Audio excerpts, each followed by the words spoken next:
Okay, so a little update here. I'm working on getting all the exhaust stuff off so that I can get the heads off. And I got the headers off over here already. They were aftermarket of some sort, some brand I've never even heard of. Hedman headers? Made in USA? I don't know. They actually sounded pretty good. They were a pain in my to take off. But luckily, I think this side will be easier. I have more clearance except for all this EGR crap, which I'm actually just going to take out. I'm going to be deleting EGR while I've got room in here to take the crossover tube and stuff off. And obviously the pump up front and be taken off. So yeah, right now I'm actually working on taking all this stuff out so I can have plenty of room to work to get those headers off. And then after that, I'll be free and clear to take the actual heads off. So here we go. Okay, so another little update. I decided to, of course, go ahead and take the smog pump off and take all this EGR junk out of the way. There's still this vacuum block, but I need to track everything down and cap everything on the end that's not needed. I believe that nothing that any of these vacuum lines on this block go to is needed.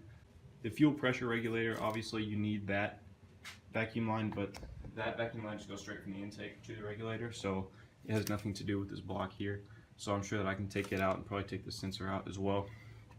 In the meantime, I did some thinking and decided that although the AC works, I'm probably going to take it off for now and leave everything intact in case I want to reinstall it at some point. But two main reasons for that. One is that the compressor and the lines down here and stuff over there is really in the way, especially right now when I'm trying to get these off. And the second thing is that it's a lot of weight, all the added pieces of the components. That compressor plus the condenser up here, these lines, and then all the ducts and stuff inside. It's a bunch of weight that's really not needed. I think that I'm already used to driving without AC because of the truck, so I think I'm just going to rig up like some kind of ghetto man AC system for when I gotta drive it in town on hot days, which shouldn't really be that often, so I think that it is probably the best idea to take the AC out. But like I said, I'll keep the components in case I ever want to put it back, so that is the plan for now. Now I'm just working on getting the headers out. For some reason on this side, half of the bolts are like this. The only way you can get them out is with the big hex key.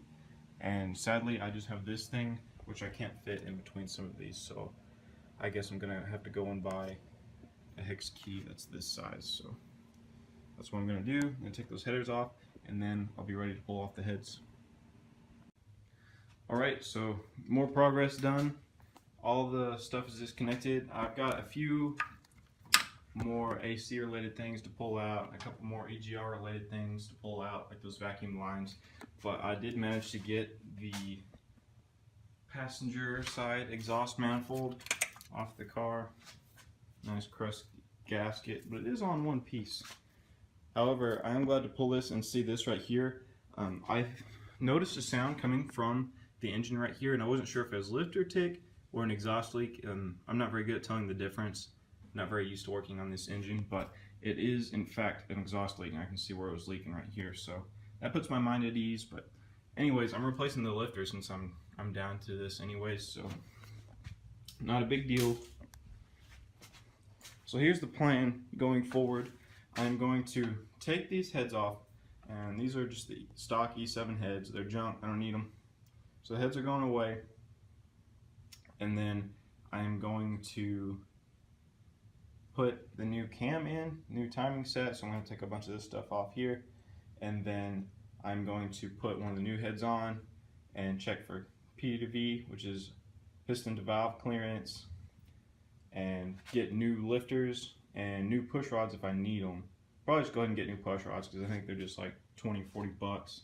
But yeah, so it's pretty much the order it's going to go in. Cam, and then put the heads on, and look at lifters and push rods, get the heads and everything all done, and that way I can put the lower intake manifold on and be done with this whole part of the engine and go back to fitting all the turbo pieces. So that's the plan of action right now. Need to order some parts in. Like the lifters, you have to order in, you have to let them soak for a couple days in oil, so got to do that. So there's a few steps to this process, but it's all going to be worth it in the end, and it's really pretty budget considering the kind of horsepower numbers we're going for, so should be cool. Alright, so quick update here. Obviously I got one of the heads off, and here it is over here. It actually looks in pretty good shape. The head gasket was also in good condition. Of course I'm going to replace it, but it's just good to know that, you know, nothing was blown, it was running correctly. Here's what it looks here. It needs to be cleaned up a bit. Some dirt stuff floating around the cylinders, probably from when I pulled it off, but obviously this is all getting cleaned and stuff real good before I put it back together. Not much was attached to this head, just the bracket for the smog pump, which was really easy to get off. Now I'm working towards getting the driver's side head off. Sadly, there's a bunch of crap attached to it. I mean, it's not a whole lot, but like there's a stud for the power steering, so I guess I'm gonna have to get 2 nuts that size to get that stud off. And sadly, this one down here I snapped, but I'm not even gonna worry about getting it out because these are the old junk heads that I'm not gonna use. So I can just get a new bolt of that size and be good to go.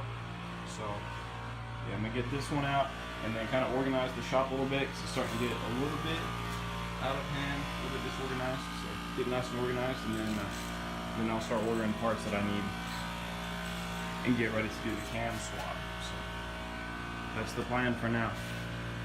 So as you can see, I'm making some pretty good progress. Got both heads off with very few issues. I did snap